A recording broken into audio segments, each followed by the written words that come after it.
Welcome back, students. In the previous class, we stopped at a point where we were discussing about the techniques of obtaining information.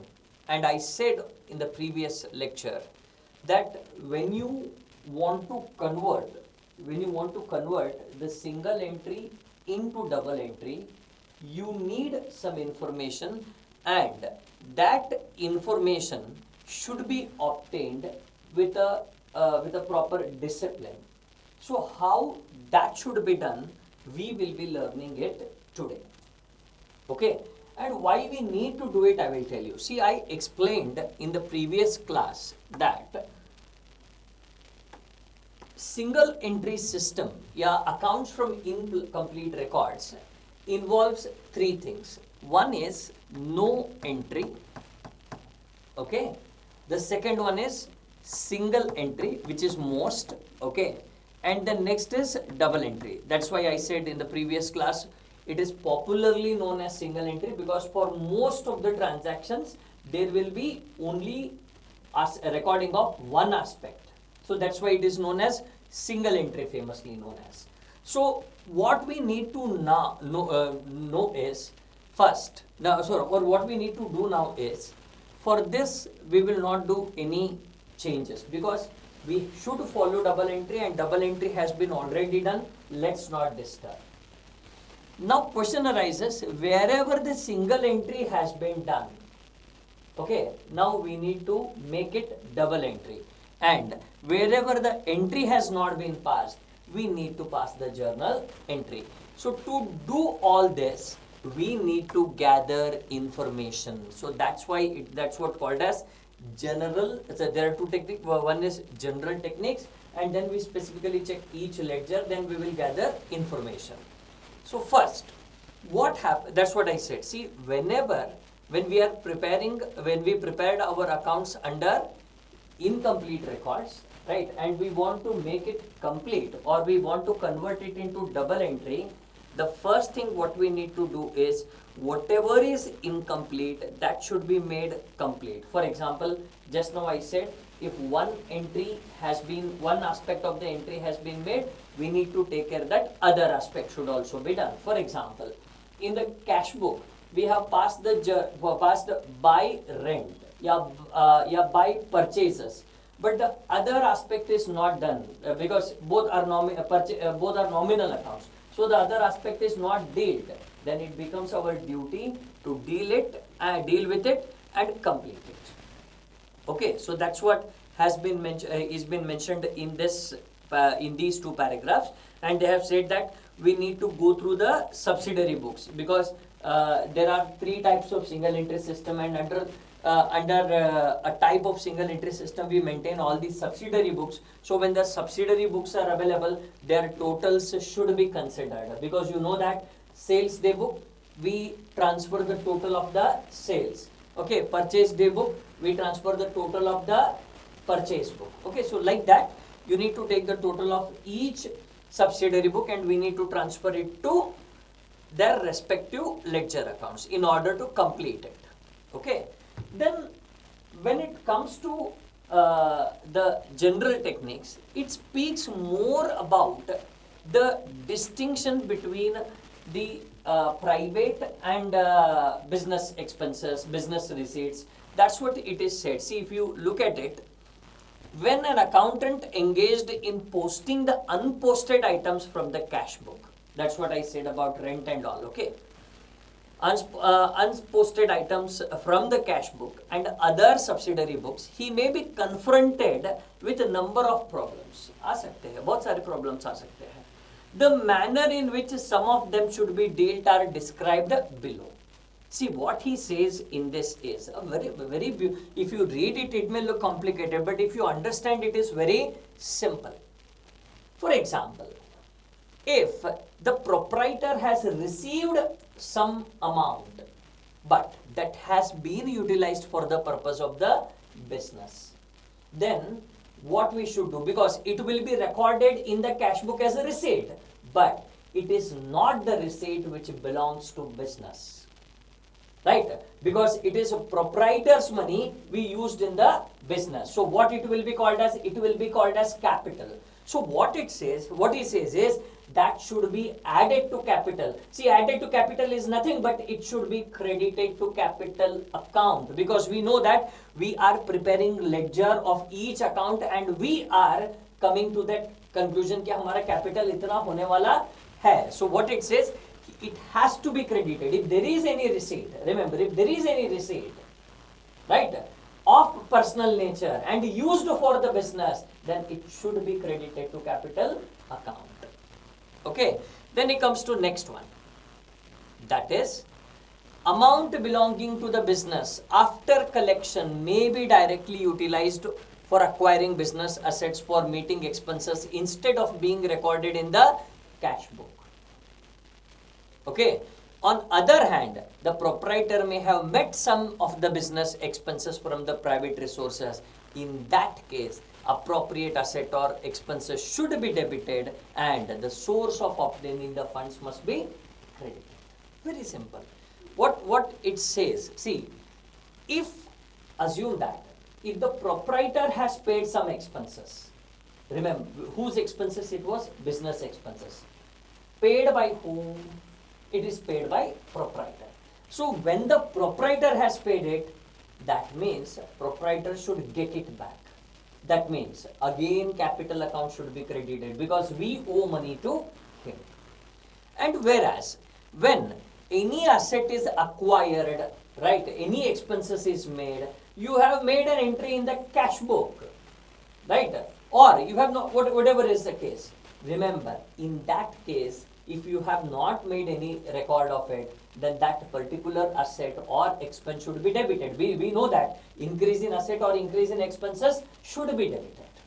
Okay, then if cash is short because the proprietor has withdrawn the amount without any entry, मतलब recording ही नहीं हुआ है, having been made in the cash book, then the proprietor's capital account should be debited, or we can say the drawing account should be debited. In fact, it will be necessary to debit or credit the proprietor's capital account in respect of all unidentified amounts which cannot be adjusted anywhere, because ultimately he is the one who is accountable. Okay, then where the benefit of an item of an expense is received both by the proprietor and business, then it should be allocated between the two in the ratio whatever is the case. For example, you may have used a motor car for the which is used equally for personal as well as office, then the expenses should also be divided equally. Then in the end it will be possible to draw a trial balance, and students are advised to prepare a trial balance as it will bring out any mistakes committed. So it's true. So it is always advised to prepare a trial balance which will let us know the arithmetical accuracy of books of accounts. The next comes derivation of information from the cash book.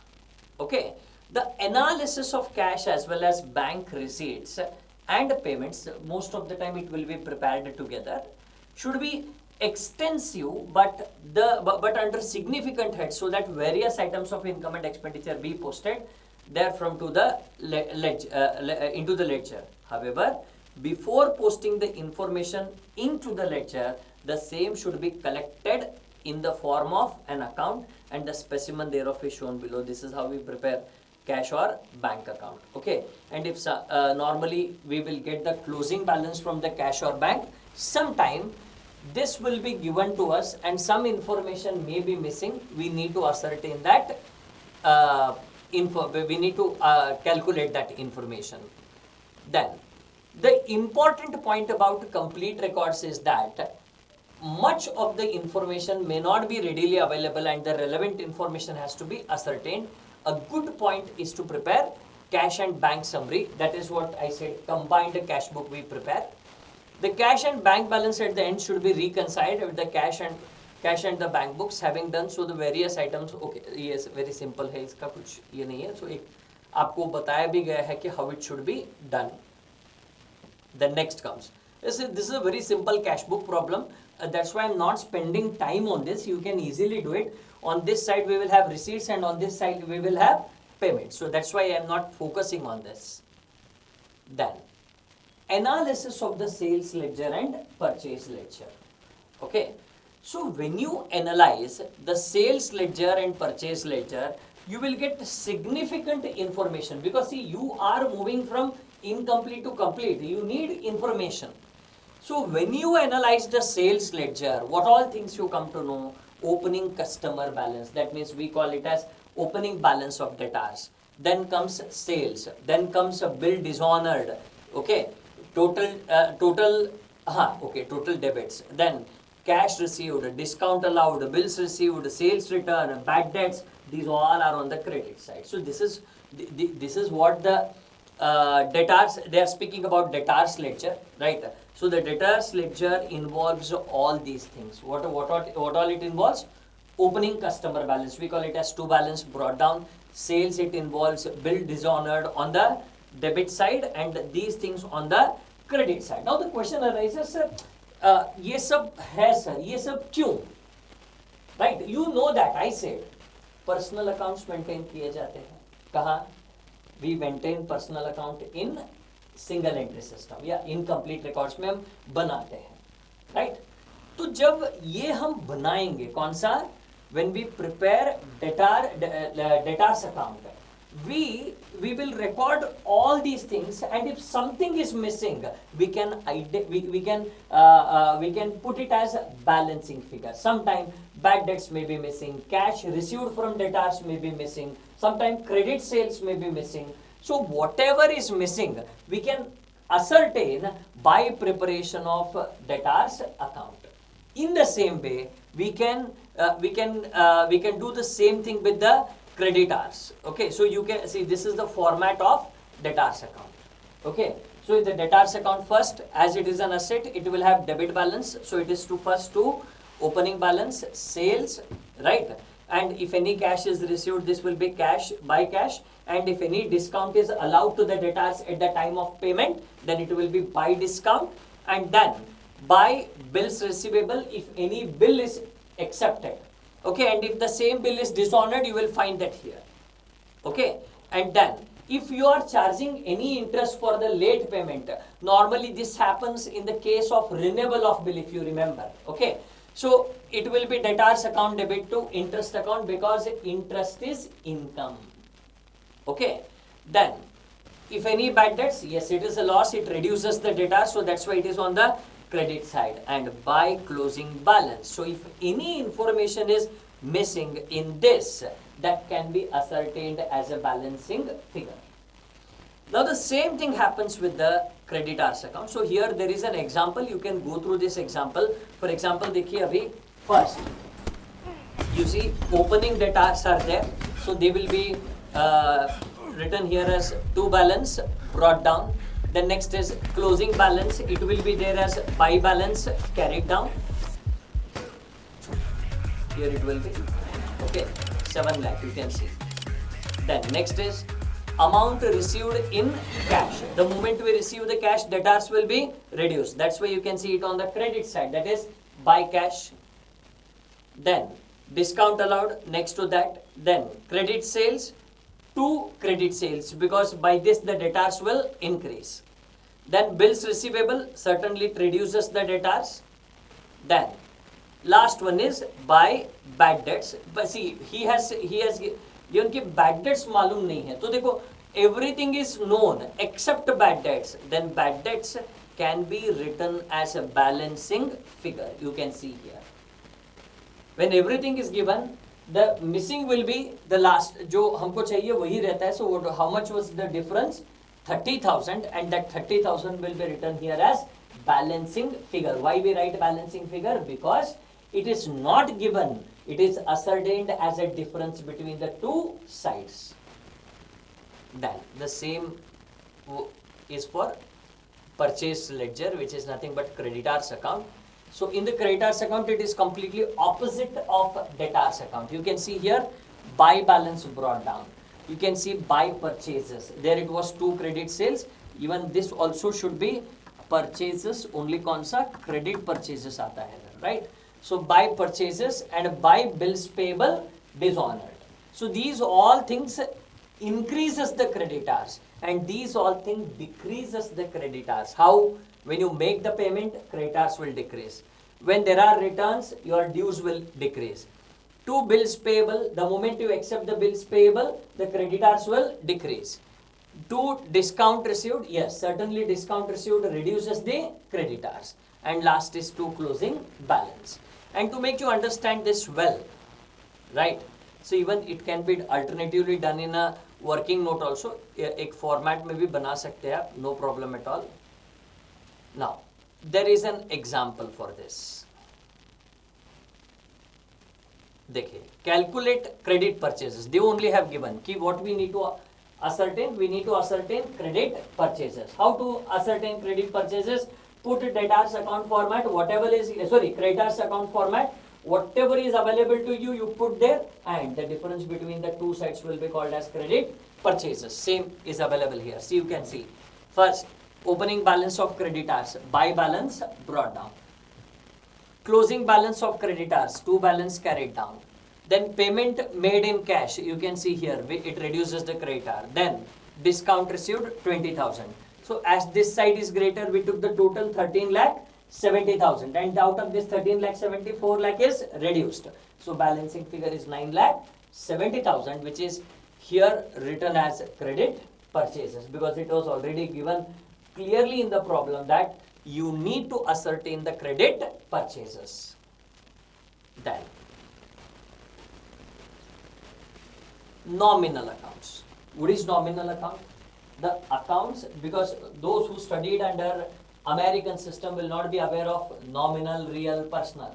So nominal account, which was, this term was used under English system, which involved expenses, losses, incomes and gains. You can consider it is the combination of your revenue and expenses accounts. जो आपके American system में आते हैं या accounting equation approach में आते हैं ना. So revenue and expenses को if you mix, what you will get is nominal account. Okay. So now, it is quite likely that the total expenditure shown by the balance of nominal account may contain items of expenditure which do not relate to the year for which accounts are being prepared. And also, there may exist certain items of expenditure incurred but not paid, which have not been incurred therein. On that account, each and every account should be adjusted in the manner shown below. So I will tell you what is this, what he exactly trying to say. He says that हमारे जो father of accounts थे लुका Pacioli साहब, उनका एक concept था, matching concept को बचाओ यार तुम लोग, save matching concept, save accrual concept बोलता है. कौन सा? ये वाला paragraph. There may be very simple. अरे यार वो इतना बोल रहा है कि there can be certain outstanding, there can be certain prepaid expenses या प्री रिसीव्ड इनकम या outstanding income. Please take care of them. If they exist, kindly include and exclude. किसको include करना है? Outstanding को include करना है and advance को exclude करना है. इसको कौन बोलता है? ये वाला paragraph. Okay, so please kindly take care of it, right? Then, very simple. What we do? We add the outstanding and we exclude the deduct the advance. For example, आप देख सकते हैं rent and rates. What is given here? 2,200, right? And amount of bank payment is 300. Paid out of accrued कितना है? Paid out of accrued is 100. Then total private fund 2,600. Prepayment is 150. And for the period कितना होगा? 2,450. How you got this? You need to understand. Cash के हिसाब से कितना है? 2,200. Bank से आपने कितना पे किया है? That is 300. Okay, so total कितना बन गया? दैट इज 2,500 and accrued is 100. So total कितना हो गया? 2,600. And whatever you have paid advance, मैंने कल अभी पहले ही बोला था कि if it is advance it should be deducted and if it is outstanding it has to be added. So it is 2450, and the same works with this other nominal accounts also. Very simple, plus add outstanding minus advance. Very simple. ये ज़्यादा इसके ऊपर आप मत सोचो. Then only the amount entered as expenses for the period should be posted to the respective nominal accounts. That is true. You should not post the advance, accrued वो सब advance वो सब नहीं डालना है. Only for the period जो रहता है, right? Because accrued भी यही period का होता है. तो only that should be transferred and nothing else. Now let us continue with the example given in 4.2 ऊपर था शायद. Given some other information how to compute credit purchase and credit sales, which is given below. You can check this. Very simple, क्योंकि again वही sundry creditors account, sundry debtors account, same you are seeing here. Okay. Then distinction between business expenses and drawings. What is drawings? Drawings is a personal expense. So we can easily say that the distinguish between business expense and personal expenses. It has been already stated that often the distinction is not made between business expenses and drawings. While computing accounts from incomplete records, it is necessary, because we said while discussing the theory, see, even they don't make any distinction between personal and private, they record, personal and business, they record both in the cash book. So, but here we need to make a clear distinction between the two while converting. Okay. The 2025G what all type of such transactions will be there? Now, rent of premises commonly used for residential as well as business purpose. We need to divide it on the basis of area. Common electricity and telephone bills, again usage पे होगा. LIC premium of the proprietor, it will be completely personal expenses. Household expenses met from business, सीधा drawings है. Then private loan paid to friends and relatives out of the business cash, ये भी drawings है. So you need to make a clear distinction between which one is personal and which one is business. Then, so it is necessary to scan the summary of cash transaction, business sources and their utilization. Matlab, it is not just money received or paid, even you need to check the source in order to identify whether it is personal or business. The 2025G smartphone. Now fresh investments, we call it as additional investments. For example, यहाँ आया है देखिए, ये बहुत बार indirectly दिया जाता है. You need to identify it. Okay, so let's see which one, which all are they. Money collected and put in the business on maturity of life insurance. देखिए बंदे का life insurance के expenses को हमने क्या बोला? Drawings, because it that means it is personal. So if money matured from that LIC is invested into the business, then it will be called as additional capital. Then interest and dividend of personal investment of the proprietors collected and put in the business. See, interest dividend belongs to him. He invested it in the business, then certainly it will be capital. Okay. Then income from non-business property collected, same again, additional capital. Then payment made to creditors out of personal cash. See, even that is the additional capital. Why? Who has to make the payment? Business. On behalf of business, who has done? Proprietor. Then being a business entity, application of business entity concept, the firm or the business has to pay back to the proprietor, which is nothing but addition to the capital. Very simple.